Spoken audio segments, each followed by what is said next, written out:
ایک گویا جسے ہم گانے والا کہتے ہیں، جسے ہم گلوکار کہتے ہیں، وہ گانا گاتا مکے میں، مکی کی شادیوں میں لوگ اس پہ پیسے نچاور کرتے، پیسے پھینکتے اس کے اوپر۔ جب وہ بوڑھا ہو گیا تو جنت البقیع کی قبرستان میں اللہ سے فریاد کرنے لگا کہ اللہ جب میں جوان تھا، میری آواز خوبصورت تھی تو لوگ مجھے بلاتے بھی، مجھے سنتے بھی، مجھے پیسے بھی دیتے۔ یا اللہ آج جب میں بوڑھا ہو گیا ہوں، میری آواز بھی خراب پڑ چکی ہے، میری آواز بھی کمزور پڑ چکی ہے، جب مجھے کوئی شادیوں پہ نہیں بلاتا، یا اللہ میں نے ساری عمر تیری نافرمانی کی ہے، ایک حرام کام میں مصروف رہا ہوں، یا اللہ تو مجھ پہ رحم فرما، میں غریب ہوں، میرے پاس کھانے کے لیے کچھ نہیں۔ تو حضرت عمر فاروق رضی اللہ عنہ مسجد حرم میں تشریف فرما تھے۔ آواز آئی کہ میرا بندہ ہے، اسے تمہاری ضرورت ہے، فوراً پہنچو۔ حضرت عمر فاروق رضی اللہ عنہ فوراً قبرستان میں پہنچے۔ اس گویے نے حضرت عمر فاروق رضی اللہ عنہ کو دیکھا تو باغ دوڑا کہ میں تو گانے والا ہوں اور یہ ایک حرام کام ہے۔ حضرت عمر بڑے جلالی طبیعت کے شخص ہیں، ایسے نہیں کہ مجھے مار دیں۔ حضرت عمر نے کہا بھائی بھاگو نہیں، میں تمہارے پاس آیا ہوں، کس نے بھیجا ہے مجھے تمہارے پاس؟ تو اس گویے نے کہا بھی کس نے بھیجا ہے؟ کہا جس کو تم نے بلایا ہے اس نے مجھے تمہارے پاس بھیجا ہے، یعنی اللہ کی ذات نے مجھے تمہارے پاس بھیجا۔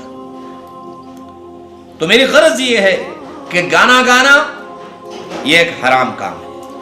حضور نبی کریم صلی اللہ علیہ وسلم کی حدیث مبارکہ ہے کہ مجھے اس دنیا میں اس لیے بھیجا گیا ہے، مفہوم حدیث ایسے ہے کہ میں گانے بجانے کے آلات کو توڑ سکوں، اسے توڑوں۔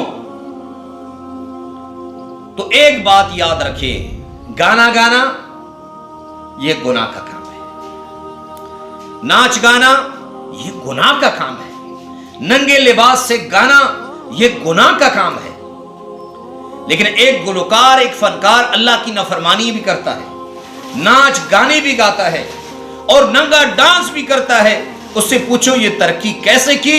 تو وہ کہتے ہیں اللہ کا فضل ہے، اللہ کا کرم ہے۔ بھائی تمہارے ناچ گانے، برہنہ ناچ گانے سے جو تم نے ترقی کی ہے وہ اللہ کا فضل اور کرم ہے۔ گناہ میں اللہ کا فضل اور کرم نہیں ہو سکتا، نیکی میں اللہ کا کرم اور فضل ہو سکتا ہے۔ تو آج کل جتنے گلوکار، جو پچھلے دنوں میاں والی میں ایک واقعہ ہوا، 7 نوجوان نہر میں گرے، ہمیں بھی ان کا دکھ تھا، 7 جانیں گئی ہیں، ان کی خاندان، ان کی بیویاں بیوہ ہو گئی، یتیم ہو گئے ان کے بچے۔ اب یاد رکھیں اگر کوئی گناہ کا کام کر رہا ہے تو ہم اس کے جنت اور جہنم کے فیصلے کرنے والے نہیں کہ ہم ان کے جنت اور جہنم کے فیصلے کریں کہ بھائی یہ تو جہنمی ہیں۔ لیکن ایک بات یاد رکھیں، ہم مسلمان ہیں، ایک ہے ہندوؤں کا کام کہ ہم گانے بجانے والوں کے مرنے کے بعد ان کے گانے شیئر کرتے جاتے ہیں، ان کے عذاب میں اضافہ کرتے جاتے ہیں۔ مسلمان کا کام یہ ہے کہ اگر کوئی مسلمان فوت ہو جائے، وہ گنہگار کیوں نہ ہو، ہم میں سے کوئی شخص ایسے نہیں کہ جو گنہگار نہ ہو، لیکن یاد رکھیے اللہ کا واسطہ دے کر کہتا ہوں، اللہ کے رسول صلی اللہ علیہ وسلم کا واسطہ دے کر کہتا ہوں، مسلمانوں اور پاکستانیوں، میرے دنیا میں رہنے والوں مسلمانوں، اگر کوئی گلوکار مر جائے مسلمان تو ہم اس کے جنت اور جہنم کے فیصلے کرنے والے نہیں، لیکن گناہ کا بوجھ، ان کے گناہوں کے بوجھ میں اضافہ مت کرو کہ اس کے مرنے کے بعد تم اس کے گانوں بجانوں، ڈانس، ان کی ڈانس کی ویڈیوز کو شیئر کرتے ہو۔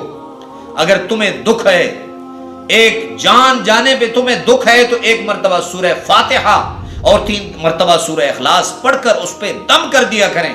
اگر تم اس کے ناچ گانے بجانے کی ویڈیو شیئر کرتے ہو تو یہ اس کے ساتھ برا کر رہے ہو، اس کے قبر میں اس کے لیے مشکلات پیدا کر رہے ہو۔ اللہ رب العزت جتنے یہ سانحہ میں پچھلے دنوں لوگ گئے ہیں، اللہ رب العزت ان کی مغفرت فرمائے، اللہ رب العزت ان کو جنت الفردوس میں اعلیٰ مقام عطا فرمائے۔